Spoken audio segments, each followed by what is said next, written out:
Hi, folks. Looks like we're getting a good sized crowd. Thanks for everyone for joining. I think I'll get this started, and then as other people roll in, we can catch them up to speed. But thank you to all the democracy enthusiasts who've signed up to join us today to talk about campaign finance reform and California Common Cause's brand new local campaign finance reform resource, which is intended to aid activists and local leaders in advancing campaign finance reform. We'll also be here today to talk with experts and local leaders on the importance of this advocacy work. But before we get started, I'll do a quick round of introductions. So with us today, we have our very own Sean McMorris. Apologies.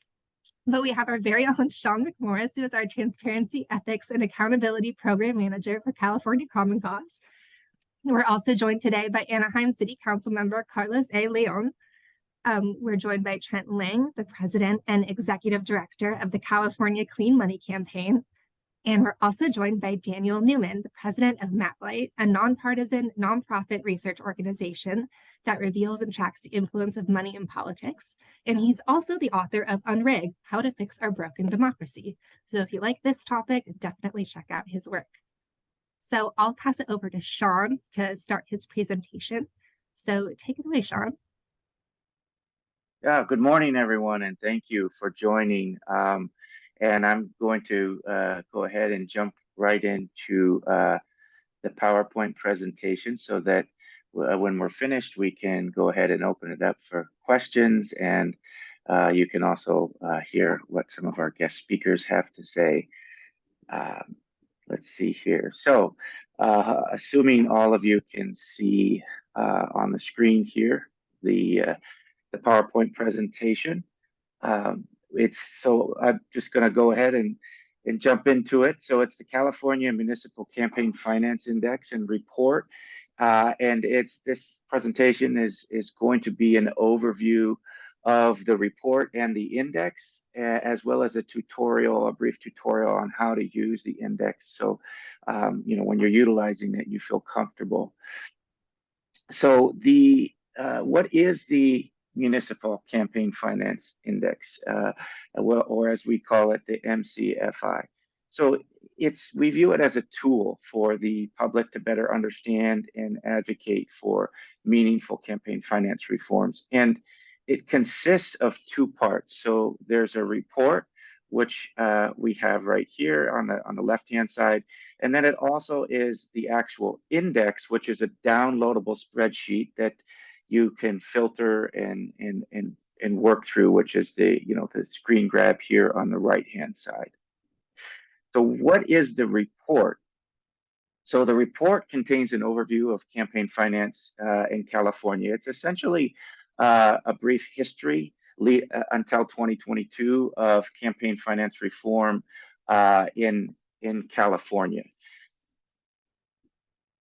It also breaks down various campaign finance laws. So and we look at them and go over them in the report. So for example, contribution limits, disclosure laws, public financing, fundraising windows, candidate-to-candidate contributions, all of the different kinds of campaign finance reforms that we often see, not just in California, but across the country. So it breaks them down so that people have a better understanding of what they actually are and what they do.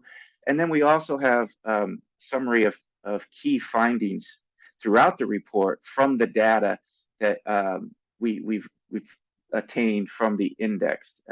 And we've analyzed that data. And it's an analysis of all 482 California cities and what kind of reforms that they actually have.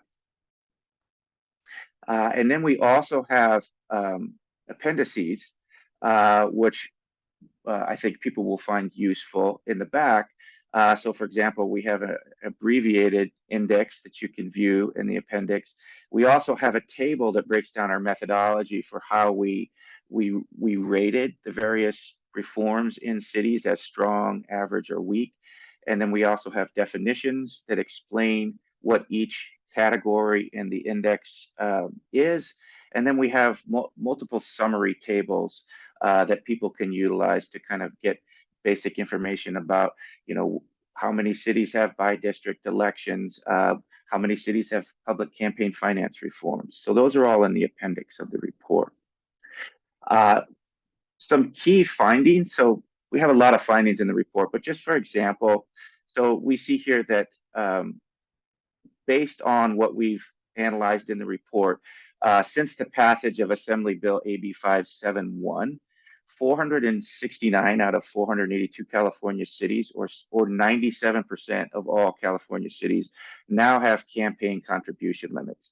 And so, as you can see here from what we have, this graph below, we've kind of broken it down.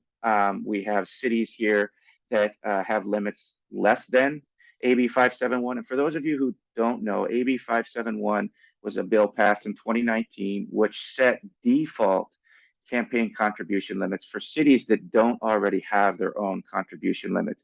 And those default limits are based on state limits for Assembly and Senate candidates. So they're rather high, but they provide a contribution limit nonetheless for cities who didn't have their own. So we have here, I can't really see what this,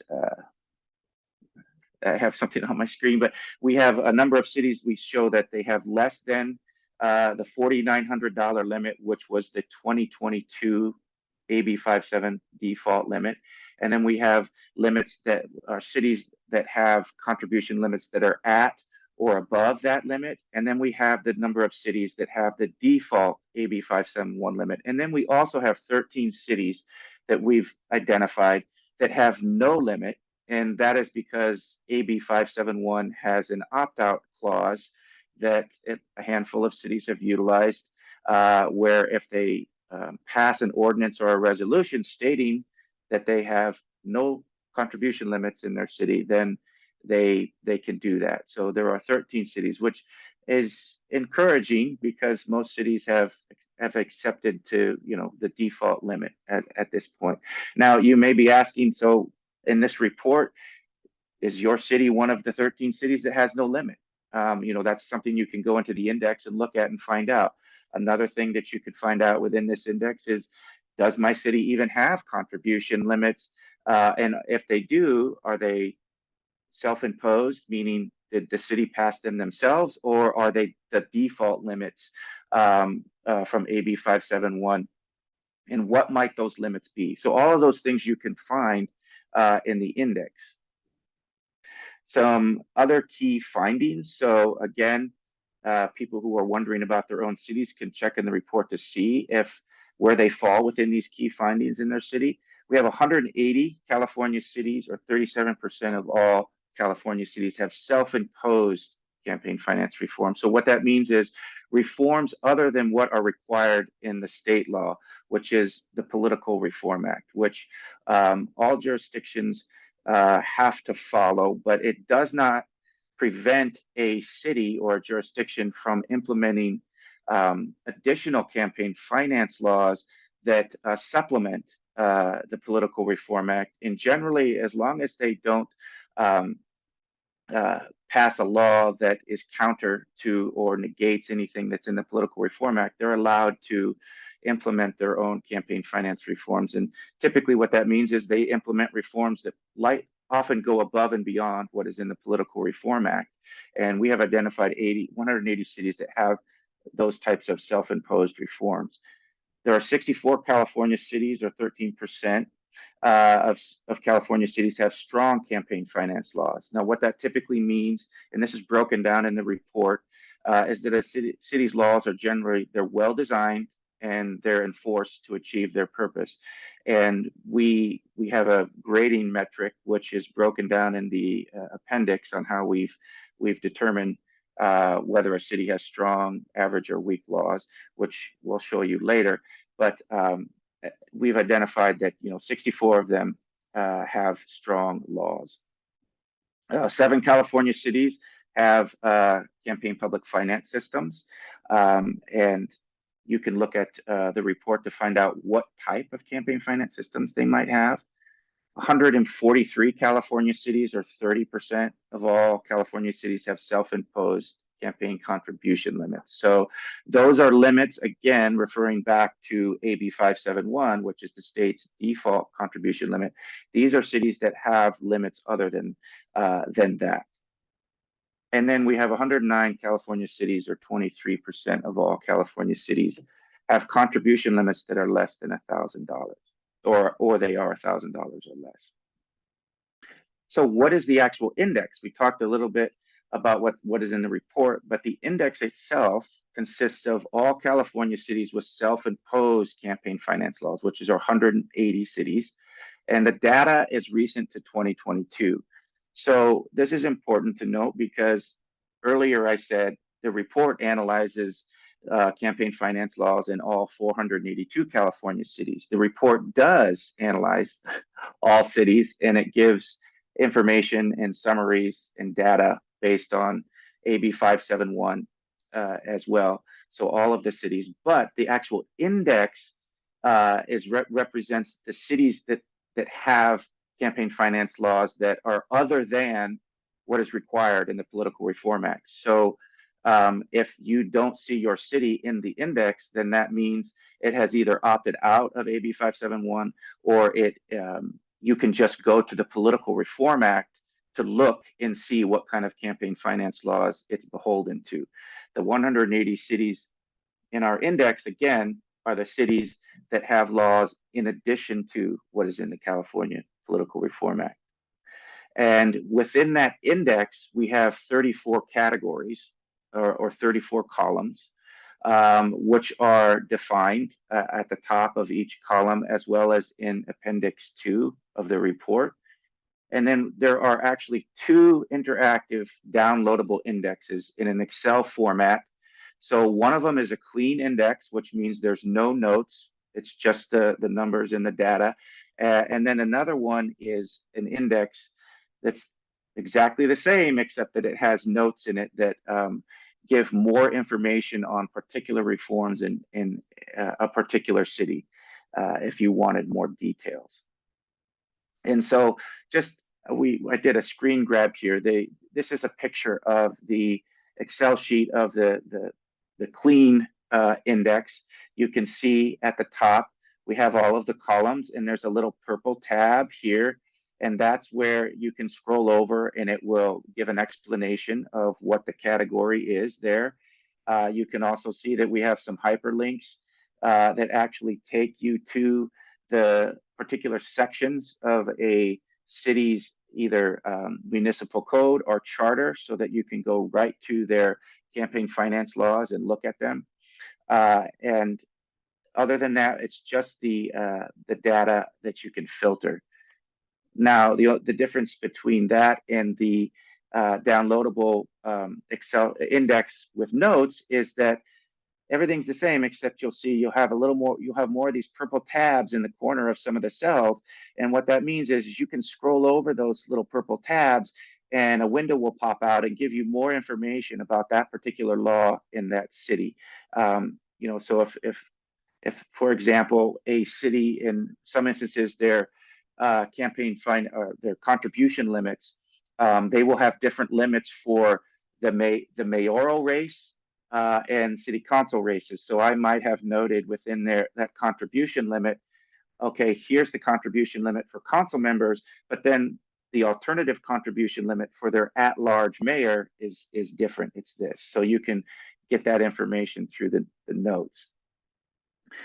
Who might use this municipal campaign finance index? Well, anyone can use it, but we think that certainly activists will want to use it, so they can open up the index and find out what kind of campaign finance laws actually exist. A lot of activists are starting out. They know a little bit about campaign finance reform, but they really don't know what it is or what kind of laws can be implemented. So they can go into the report. They can also look at the index and find out what laws are out there. They can also look at to see what cities in their area have for reforms, so that they have a good idea of what best practices might be. Academics could use the index, as a starting point or springboard for studies on election and campaign finance reform. And policymakers now have a tool, we see all the time at the local and state level, where policymakers want to implement these types of reforms. And it's not uncommon that they get peppered with questions about, well, where's your data? And why are you, show me something to back up your rationale on why you think these reforms are good. Well, this is now a tool that they could utilize. And city attorneys can click on the hyperlinks if they want, that will actually take them to the municipal codes of different cities' campaign finance laws, so that they can actually look at the statutory language and potentially formulate their own language for a city council that's requesting reforms. Or they can look at and say, well, here's your different options. Here's what X city has. Here's what Y city has. And then the press can also use it as well for comparisons and for analyses. Now in this section, I'm going to briefly kind of run over how you might use the index by giving a couple of example questions. And I'll go through how you might filter the data to get an answer to your question. And then I'll just quickly pull up the index itself and kind of run through that process so you have an idea of how you could use it. Here, so for example, in our first question, someone might ask, what might be an appropriate contribution limit for my city, which is roughly 90,000 people with 5 by-district council seats. And for those who don't know, a by-district electoral system is where a city is divided into districts, and only the people within those districts get to vote for their council members, as opposed to at-large elections, where everyone in the city gets to vote for all of their council members. So what you might do is you'll go into the index, which I'll show you in a minute, and you would go to the population column category, and you would probably want to filter out, only look at cities that are 100,000 people or less. Since here our example is a city of 90,000 people. So from there, you could go to the column that says at-large or by-district elections, and you could filter it so that you're only showing cities with by-district elections. I would also recommend we have, within that particular section, we have a category called both. And what that means is that you have, this is where cities have by-district elections, typically for their council members, but then they have at-large elections for their mayors. So you may want to include that category as well within your analysis. And then you would go to the donor limits column in the index, and you would probably want to filter out outlier cities that have limits that are really high. So for example, there are some cities in order to kind of circumvent state law, the state's default limits, they have opted out, or they have set extremely high contribution limits, like at $100,000 or $20,000. And then also the state's own default contribution limits are actually pretty high for most cities, because those limits were actually meant for assembly member seats and state senate seats, which their districts encompass hundreds of thousands of people. So one could make a fair argument that the actual $4,900 limit, or back in 2022, I know it's adjusted, it's over $5,000 now, it's probably too high for most cities. So you could filter out cities that have contribution limits at or above the state's default limit to get an idea. And then at the very bottom column of the index, for every column, you can do some basic calculations through Excel, which would give you the average, the average contribution limit, the maximum limit, things like that. And so what I'm going to do now is just briefly do this in the index, what I just showed you, so that you have an idea. So I'm going to pull up, first of all, we'll go here, or actually I'm going to show you, this is actually our website, if you can all see, where you can download the report here. And if I'm scrolling down, I will actually get to where we can download the report here. And then we have the two indexes, the clean index, and then the index with notes. And you would just click on that and it will open it up. And I've already opened up one. Just checking before I go further. Can everyone, and Ariana, if you could say yes, can you see the index on your screen? Yes. Okay. All right. So when you download Scroll it, down a little bit, scroll down. just a little bit. Let's see. Is that working? I don't think so. Let's see here. Trying to figure out. Let me stop sharing and then share again and see if that helps. Okay.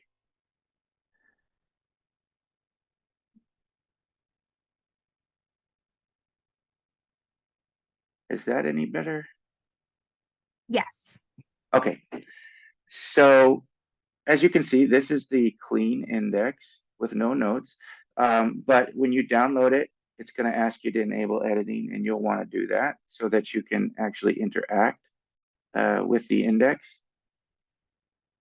And okay, so now we have the index, which we can actually interact with.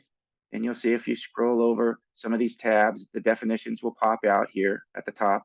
But as I just said in our example, we had a city of 90,000 people that held by district elections, and we want to find out what might be a good contribution limit for a city of that size. Now, there's no right answer, and some cities have good rationale for picking the limit that they have. Other cities, I would say the rationale is not that great, but this will actually give you a starting point. So if you go over here you see we have the population category. Now, because this city was 90,000 people, what we're actually going to want to do probably is go to number filters, and we're going to want to go to less than probably, and we just want to look at cities that have a population of less than 100,000, and this it will pop up all of those cities, which we just did.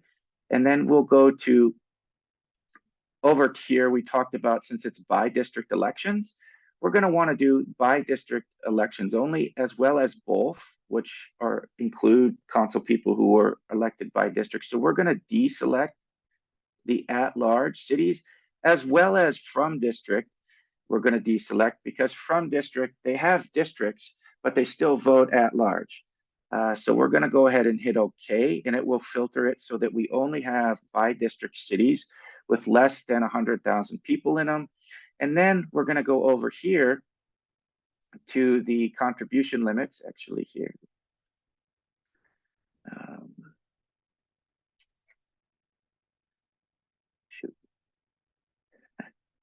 The bottom of my screen is, let's see. Okay, here we go. So we have donor limits here, and we're actually, as I said, so you can, again, filter them any way you want. You can go through and check and uncheck, but what we wanted to do, we had discussed, is we're going to take out all of the cities that don't have contribution limits. And then we also said we're going to take out outlier cities, which have pretty high limits, which probably wouldn't be great to look at. So we're going to take out these cities that have super high contribution limits. And in 2022, which this data was composed of, the state's default contribution limit was $4,900. It's higher now, but we think that that's kind of high as well, since it's meant for assembly in state districts. So we're going to filter out all of those, and we're going to go down here at the bottom, and we're going to look at this bottom column I told you. So now we're down to 33 cities of 90,000 people with by district elections. And we're going to look, what's the average population of those cities? So this bottom column, if you click on it, a little arrow is going to come down. You're going to get some basic calculations. So we want to see what the average population is, 53,000. And then we're going to do the same over here for donor limits. We can look at the average, and we see that it's $691. Now we can also look at here what the maximum limit is, or the high limit is. And so we do have a city that has $4,000. We can also look at the minimum, and we have a city that has the limit of 150. Now, you can also do more advanced calculations, such as what's the mode and the median.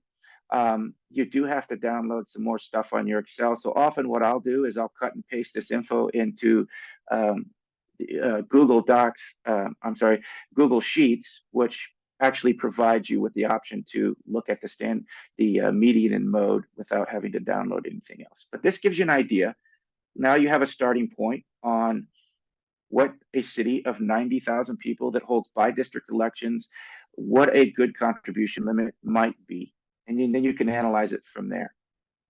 So going back to our PowerPoint now, see, I'm going to stop sharing again and open up our PowerPoint.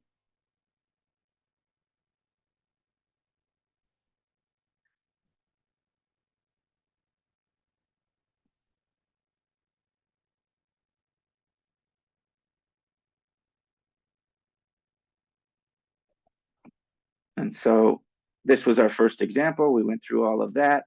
And now I'll move to and again, this is just a screen grab here of kind of what the information we saw after we did all of that filtering in the Excel sheet. We have 33 cities, we have the average population, and we have the average contribution limit now. Example number 2, what do strong campaign finance laws look like? Well, you'd want to go again to the filter in the Excel sheet and look at that says the actual column that says overall strength, strong, average, weak, and filter it so that only the cities that have strong overall campaign finance reforms show up. And then also after that, you can then look at those cities that are left. You can go through the sheet and look at what kind of reforms they do have in there. And then this is where the index with notes in it might be helpful, because you can glean more details now by scrolling over the notes on why we might have thought that a particular city's reforms were strong in that regard. And we also have, again, in the back of the index, in the appendix, we have a breakdown of our qualitative methodology that we use to determine whether a city has strong, average, or weak reforms. And so I'm going to go ahead quickly now again and show you that just using. So here now we have the index, which actually has the notes in it. So again, if I scroll over something here, it's going to pop up and give me a little bit more information. But let's say, again, this is the column I was talking about here, the overall strength. I'm going to filter it. So deselect all and then just hit strong. And so now we have cities that we've deemed have strong campaign finance reforms. And we can go across this index now, across the various categories, and see what they have and what they don't have. And we can, again, glean more information by scrolling over the notes. But then we can actually go to the hyperlink where they have, if we want to investigate further, just go to their municipal code where it actually has the reforms in it. And I will just note here, I'm going to pull up our index again. I'm sorry, our PowerPoint presentation again, because it seems to work better when I do this. Shoot, hold on 1 second. Here we go. Just to show you where you can find the methodology. This is the report. And if we go down here to the appendix, we have the ratings methodology. We click on that. And so we have a rubric here that kind of outlines our methodology on how we got to strong, average, and weak reforms. So you can look at that to get a better idea of how we categorize them. And then this here, we see this is just kind of a breakdown of what I just told you about. Here we've identified there are actually 180 cities here in the first column that actually have reforms that are different than what are in the Political Reform Act.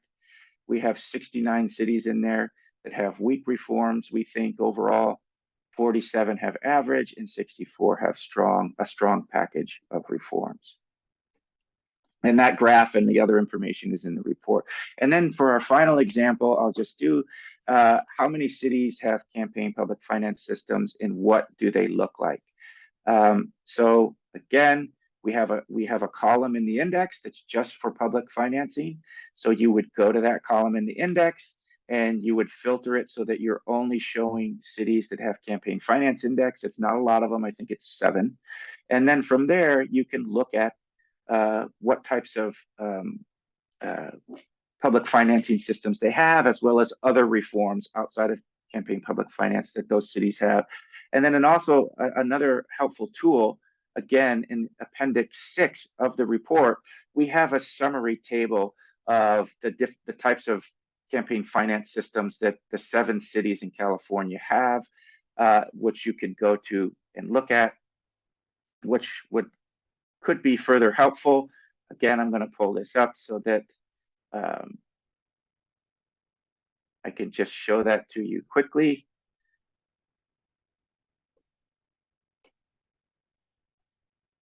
Okay, here we go. Kind of slow here. But again, I'll go down to Appendix 6 in the report.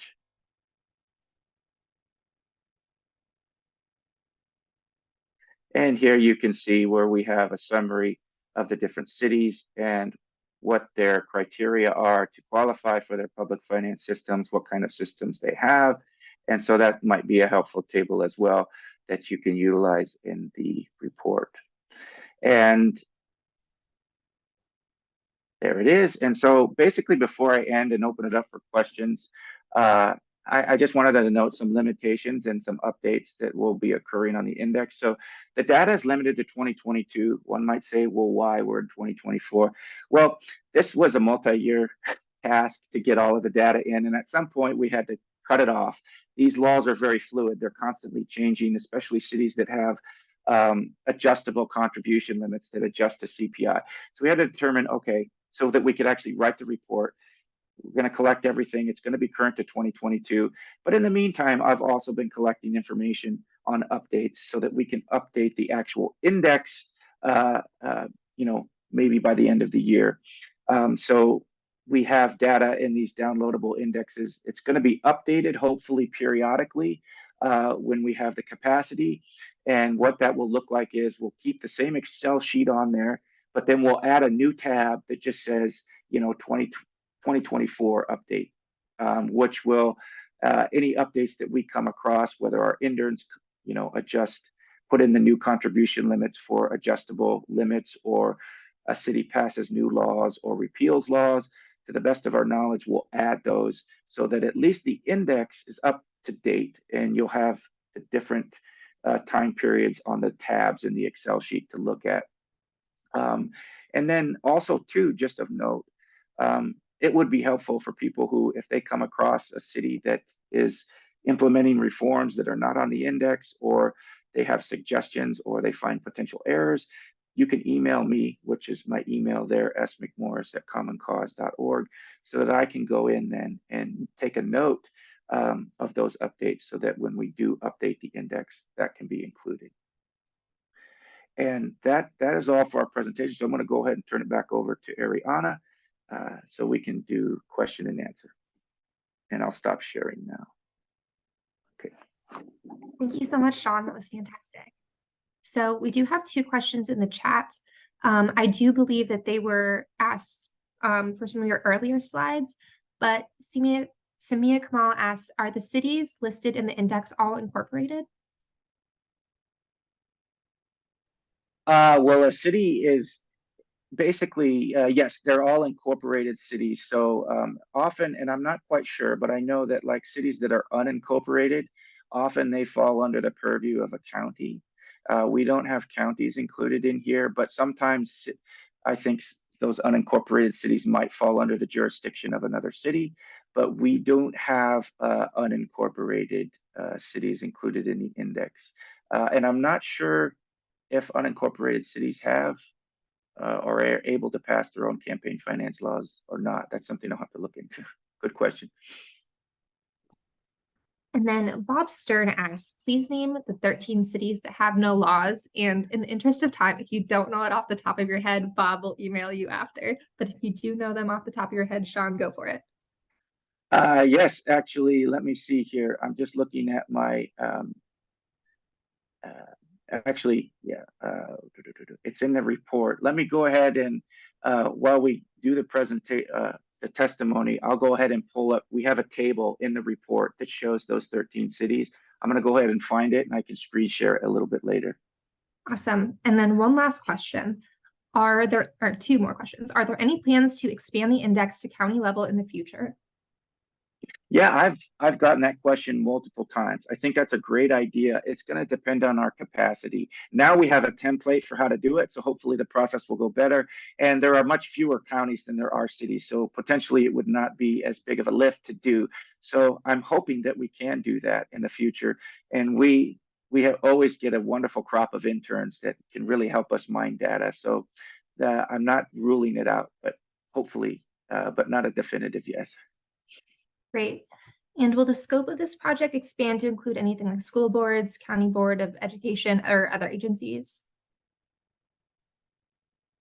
Again, potentially based on capacity, I think we would look at counties before we do that. School boards are, it's different. They're actually exempt from AB 571, I believe. So we're not going to be able to get as much data. So I guess, again, those are all great questions, and I'd like to know that information too. So if we have the capacity in the future, we will expand that. I think first, though, we would look at counties before we did school boards and other jurisdictions. But now people too, also, if someone else out there would like to do that, they should feel free to use, our template if they want to go ahead and try and create one for those particular jurisdictions. By all means, feel free to do so. And we have two more questions. In the interest of time and getting to our panel, I'll just ask one, and then at the end of the panel, I'll circle back to this last one.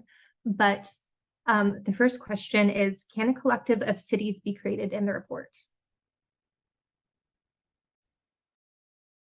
Can a collective of cities be created in the report? I'm not sure what that means. Like, so the report itself goes down and gives a lot of analysis of the various reforms, and it has tables and charts and categories.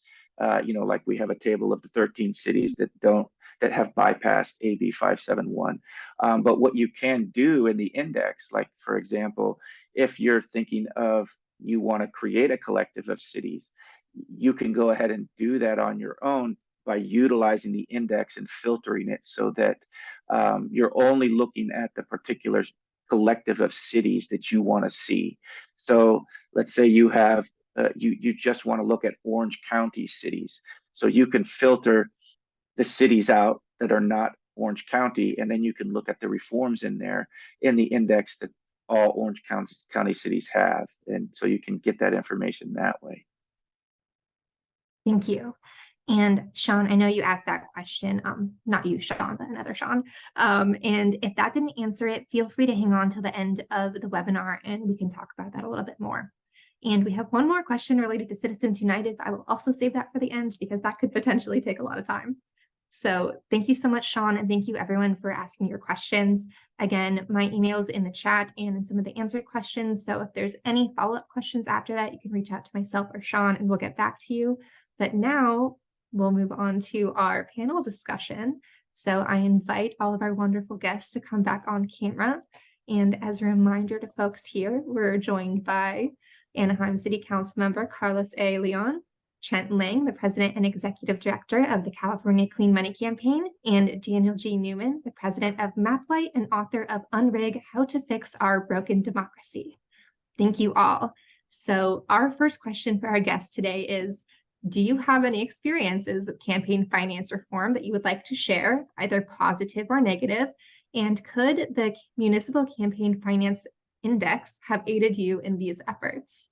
And whoever would like to jump in first, I'll let you go for it. I'll start.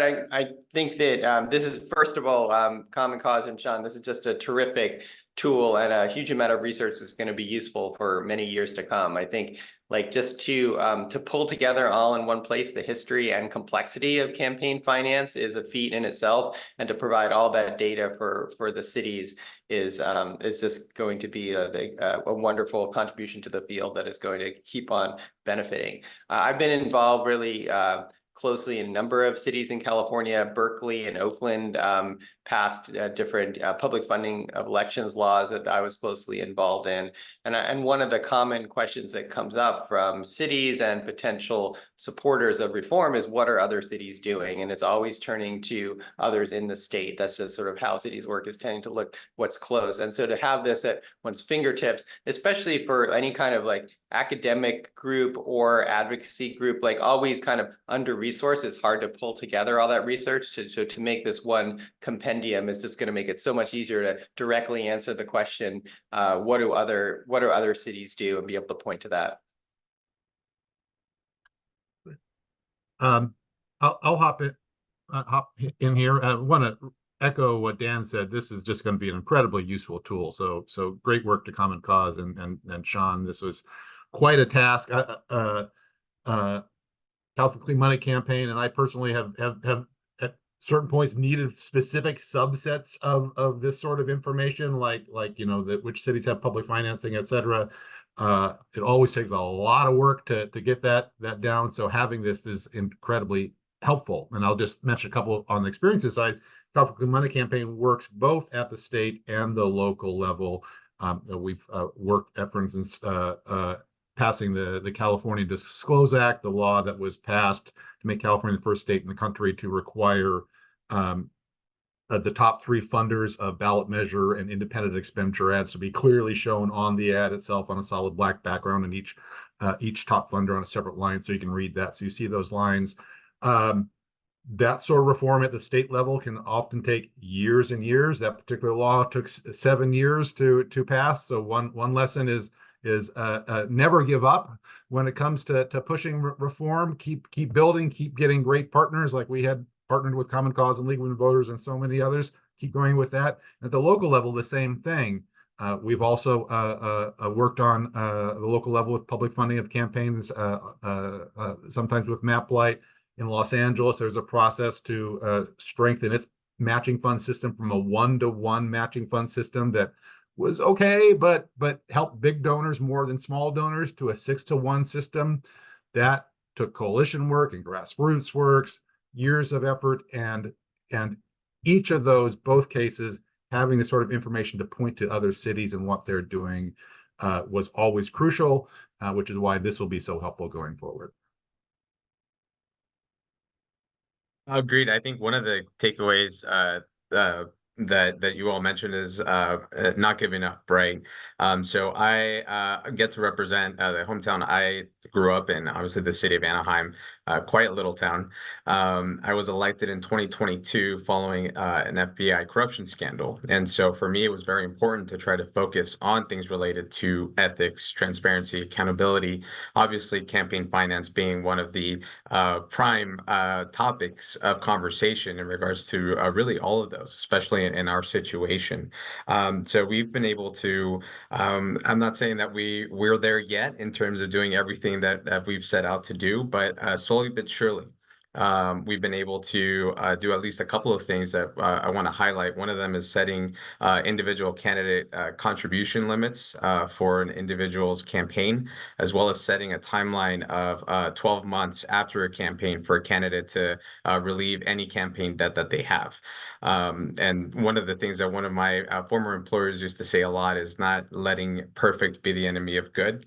And so, like I said, this isn't, not saying that this is the end all be all and then we're good and we're set. I think it's a conversation that continues.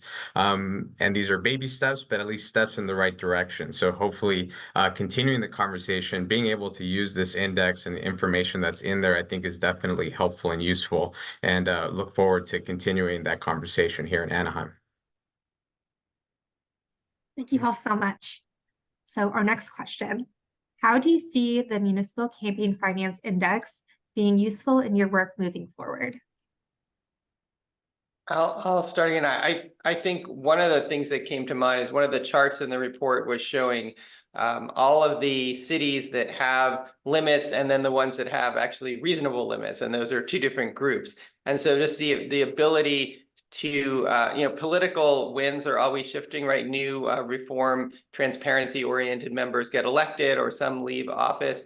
And so I could see this data being really useful to think about where are the places to best apply pressure for transparency. For example, if you already have a city that has limits, but they're not as strong as they really should be, that's a much easier ask to do than a place that doesn't have limits or doesn't even have their own law. And so this will really allow much more efficient use of resources to kind of move all the cities in the state in a positive transparency direction.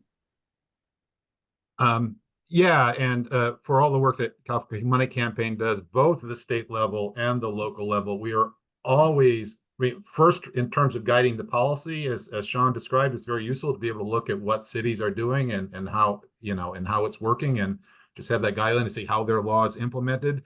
And then every single time, every single be it disclosure law or contribution limit law or public financing law, elected officials, other stakeholders and groups and people are always asking, well, are there any cities in California that do this? What do they do? Incredibly important, both for when you're looking for good positive examples, hey, look, these cities have these contribution limits that are this low, and look, it's just fine for them.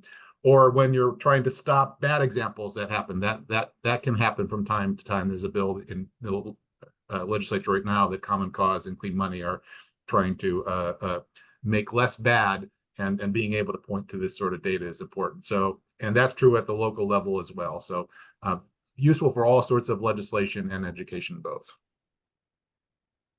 And I'll echo what both Trent and Daniel mentioned. Just having this information ready to go is definitely helpful. When we were having our discussions, I think we spent the last year really having these conversations as to what we can do, what we can implement to make this a more transparent, open process for residents and here in our city. And part of that was doing research and seeing what comparable cities of our size, of our population, what they've done, and kind of gauge a little bit maybe what's worked, what hasn't. So just, again, having this information ready to go on a spreadsheet that you can sort, you can find and search and do all of that, and really try to make it as unique as potentially your city. Having that information is just very much helpful and expedites the process a little bit, I would say, too. Thank you. And finally, what is the most common pushback you often see to campaign finance reform, and could this body of work help address reluctant reformers moving forward? I think the most common is who else is doing it. It's everybody, at the, many city council members don't want to be first, and many city, no city attorney wants to be first, and all of those important stakeholders really need reassurance that this has been done before. And so this provides like a direct route to show how that is already occurring. Yeah, absolutely. That's always a question at both the state and local level. Is anybody else doing it before? And then there are claims that, oh, if you push this strong particular reform, then the world is going to end. No, the democracy will be destroyed. Nobody will be able to speak, etc. And when you can point to other particular cities that have done similar sorts of things, and that helps you counter that argument, to counter the argument against the bad actors that maybe are using those as excuses, and to reassure the reluctant people that would like to reform but want to make sure that that actually would be okay. So this will help in those regards as well. Daniel and Trent, if we ever do this again, I'm going to go first because you're taking all the really good answers. But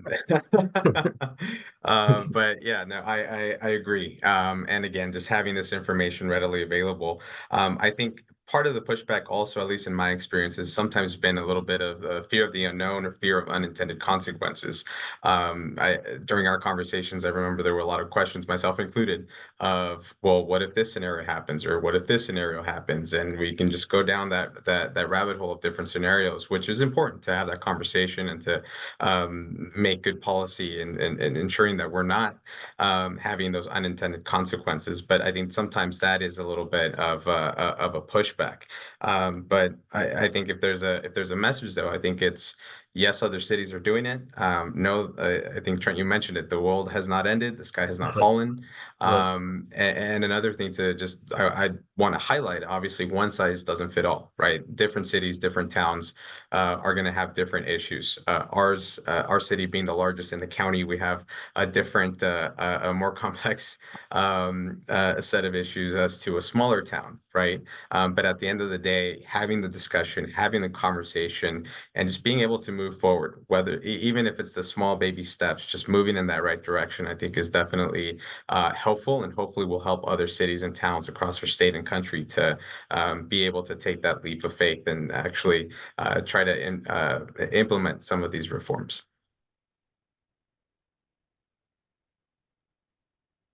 Thank you all so much for that excellent discussion about this report. And Daniel, I know I just saw you answer a question in the chat that Sean G asked. I don't know if you'd like to speak to that for a moment. This is a separate report about how to find out where candidates are receiving funds. And Vote 411, which is a National League of Women Voters project, and the League of Women Voters of California project. There's also Open Secrets for state candidates, California Secretary of State Power Search Tool for state candidates, and ballot measure funding at the link I provided, which is a California Secretary of State service. Wonderful, thank you. Well, if anyone has any remaining questions for our speakers, feel free to drop it in the chat now.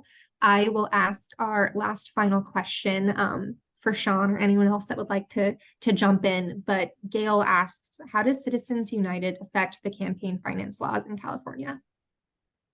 Yeah, so yeah, let's just address the elephant in the room, because this is relevant to the last question the panelists were asked, where, where's the pushback come from? So this is kind of the go-to rationale for not implementing reforms, campaign finance reforms, is that, well, Citizens United and other similar rulings have essentially made it so that now we have unlimited money in politics, and so what's the point? And so kind of the rationale of these pro money in politics folks is, why have any laws at all? And so for one, and we address this in the report, we address Citizens United and other similar rulings and what kind of effect they've had on campaign finance laws. And we also address at the end of the report how to potentially counter, what they have done.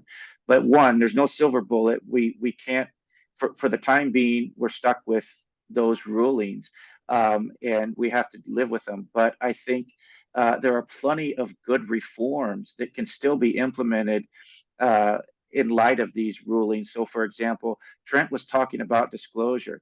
So at least up until now, the Supreme Court has basically said disclosure is fine. And now they may be moving away from that in the future, but so it's extremely important now for cities to implement laws that that really get to the, kind of go into the details of disclosure, so that we can kind of unmask some of these independent expenditures and the people who are behind them. And the California Political Reform Act kind of does that already. A lot of politicians like to believe it doesn't, but it does require disclosure of the funders of independent expenditures. But what cities can do is expand upon that, and then they can also provide useful links to and information to their constituents on the website that help them kind of track down that web of dark LLCs and things like that. So there's websites like Corporation Wiki and all of that. But the bottom line is there are still plenty of good reforms out there that we can utilize under current Supreme Court jurisprudence. Is it perfect? No. Is it going to ever be perfect until some of those laws are overturned? No, but we still have to keep fighting, because the answer is not let's just do nothing and let's just give up. So I hope that answers your question somewhat, but we do discuss that in the report. And just quickly, I'm going to pull up the screen. Bob Stern had asked about where, sorry, hold on one second. Where, and can you all see that? Yes. The 13, these are the 13 cities that have opted out of the state's default campaign contribution limits, if you were interested. Boo. So, but other than that, that's all I have. Well, we're at the end of our time, so we have a few last questions and we have everyone's emails. So folks whose questions I did not get to you, we'll try to reach out to you by email to answer any remaining questions that you have. But I want to thank you all of our attendees for joining this conversation about campaign finance reform. Thank you to our wonderful guests for engaging in a great discussion on this report and your work. We thank you for what you do and for being here today. We know you're all incredibly busy. And again, shout out and thank you to Sean for this incredible body of work and for leading this discussion today.